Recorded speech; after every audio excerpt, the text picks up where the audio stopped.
నమస్తే అండి అందరికీ. యూట్యూబ్ ప్రజలకు నా యొక్క హృదయపూర్వక నమస్కారం అండి.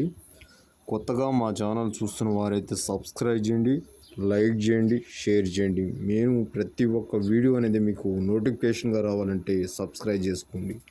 ఇది అవపడేది మనకు మరుగుమందులో అతి ప్రధానమైన కాయలండి. ఈ కాయలు అనేది మనకు ఒక్కసారి అనేది యూజ్ చేస్తే మరుగుమందులో లిక్విడ్లో కలుస్తుంది అండ్ పౌడర్లో కూడా కలుస్తుంది అండి. ఇది మనకు వీటి చూస్తున్నారు కదా, మనకు మెలకలు వచ్చినాయి చూసినారు కదా. మనకు ఆ టైప్లో అనేది ఏ మనిషి అయినా సరే మనకు అట్ట కరుచుకొని ఉండాల్సింది. ఈ మందు పెడితే ఎలాంటి వారైనా సరే ఈ విధంగా కరుచుకొని ఉంటారు. మనకు భార్యాభర్తలకు కానీ, లవర్స్ కానీ, అత్తాకోడలు కానీ ఎవరైతే మన మాట వినాలి అనుకున్న వారికి ఈ మరుగుమందు అనేది పెడితే ఎలాంటి వారైనా సరే మన కాళ్ళ కింద రావాల్సిందే. మీ తోటి మిత్రులకు సహాయం పడండి. మా ఛానల్ని సబ్స్క్రైబ్ చేయండి.